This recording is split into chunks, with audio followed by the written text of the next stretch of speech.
Assalamualaikum warahmatullahi wabarakatuh. Saya Ani Fitriana, kelas 3B. Di sini saya akan mempresentasikan mengenai diagnosis keperawatan pada konsep ABCDE, yaitu keperawatan gawat darurat.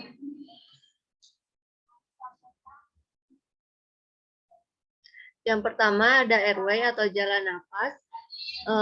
Diagnosis yang pertama ada bersihan jalan napas tidak efektif, yaitu ketidakmampuan membersihkan sekret atau obstruksi jalan napas untuk mempertahankan jalan napas tetap paten.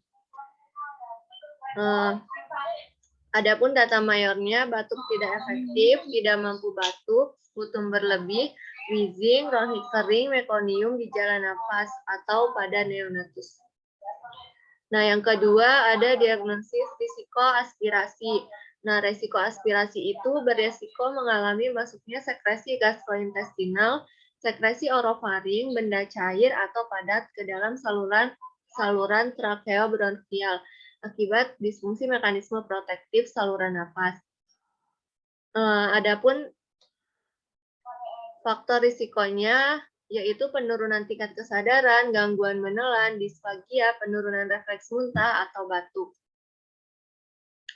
Lalu pada bagian breathing atau pernapasan, diagnosis yang pertama ada gangguan pertukaran gas.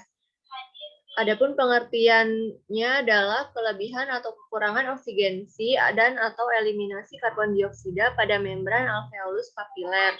Nah, untuk menegakkan diagnosis ini dibutuhkan data mayor tekanan karbon dioksida yang meningkat atau menurun, adanya tekanan oksigen menurun, takikardi, tekanan hidrogen arteri meningkat atau menurun, bunyi napas, dan adanya bunyi napas tambahan.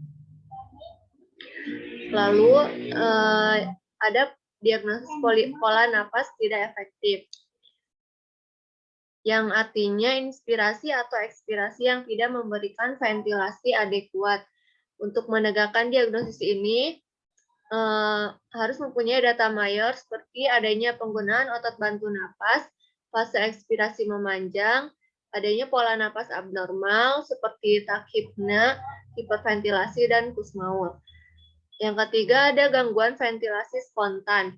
Nah, gangguan ventilasi spontan ini adalah penurunan cadangan energi yang mengakibatkan suatu individu tidak mampu bernapas secara adekuat.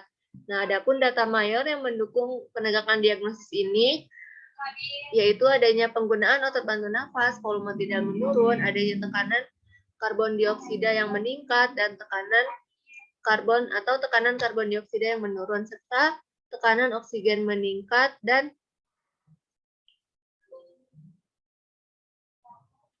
yang ketiga ada sirkulasi atau circulation. Diagnosis yang pertama ada hipovolemia.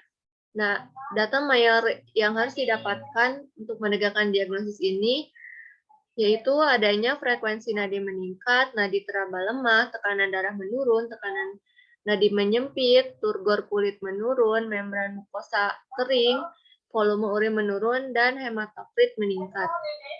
Nah, yang selanjutnya ada gangguan sirkulasi spontan. Gangguan sirkulasi spontan ini merupakan ketidakmampuan untuk mempertahankan sirkulasi yang adekuat untuk menunjang kehidupan. Nah, data mayor yang diperlukan yaitu adanya frekuensi nadi kurang dari 50 kali per menit atau lebih dari 150 kali per menit. Tekanan darah sistolik kurang dari 60 mm mmHg atau lebih dari 200 mmHg. Lalu frekuensi napas kurang dari 6 kali per menit atau lebih dari 30 kali per menit, serta kesadaran menurun atau tidak sadar. Nah, selanjutnya ada hipervolemia. Nah, hipervolemia ini merupakan peningkatan volume cairan intravaskular, interstisial, atau intraselular. Nah, data mayornya, di sini ada data objektif, seperti edema, anasarka atau edema perifer, adanya berat badan meningkat dalam waktu singkat, serta tekanan vena jugularis yang meningkat. Lalu adapun data subjektif, biasanya ada ortopna atau dyspnea. Selanjutnya, ada diagnosa perfusi perifer tidak efektif yang memiliki data mayor pengisian kapiler lebih dari 3 detik, nadi perifer menurun atau tidak teraba, serta akal teraba dingin, lalu adanya warna kulit pucat dan turgor kulit menurun. Lalu ada diagnosis penurunan curah jantung. Nah, penurunan curah jantung ini merupakan ketidakadekuatan jantung untuk memompa darah untuk memenuhi kebutuhan metabolisme tubuh. Nah, data yang dibutuhkan, yang pertama ada data objektif, biasanya terdapat bradikardi atau takikardi, lalu ada gambaran EKG aritmia atau gangguan konduksi, adanya edema, distensi vena jugularis, hepatomegali, tekanan darah meningkat atau menurun, serta capillary refill time lebih dari 3 detik. Adanya oliguria, kulit pucat atau cyanosis, dan terdengar suara jantung S3 atau S4. Lalu selanjutnya ada risiko shock. Nah, faktor risikonya ada hipoksemia, hipoksia, hipotensi, kekurangan volume cairan, serta sepsis. Lalu ada risiko pendarahan. Nah, risiko pendarahan merupakan beresiko mengalami kehilangan darah baik internal maupun eksternal. Faktor risikonya bisa aneurisma, gangguan gastrointestinal, gangguan fungsi hati, komplikasi kehamilan. Selanjutnya ada disability atau ketidakmampuan.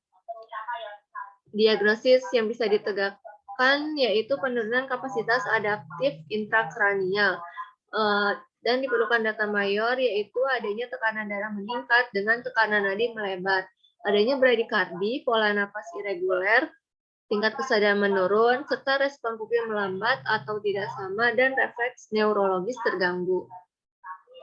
Lalu ada risiko perfusi cerebral tidak efektif.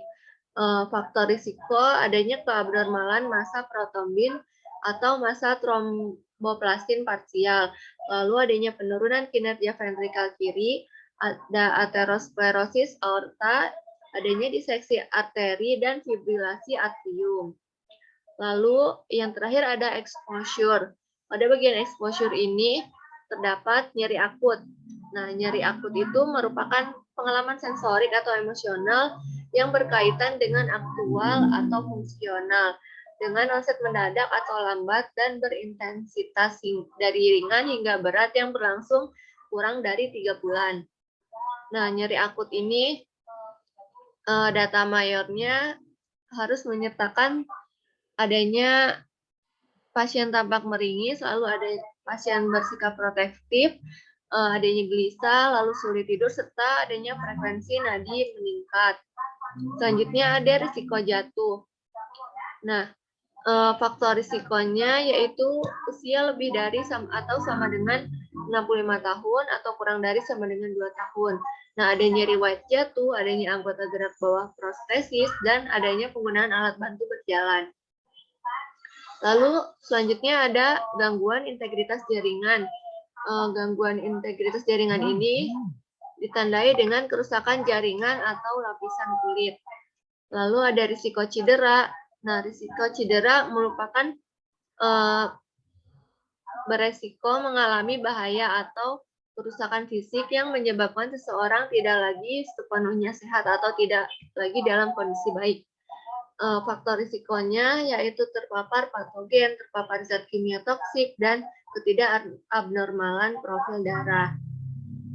Nah, itu tadi pemaparan tentang konsep diagnosis ABCDE dalam keperawatan gawat darurat.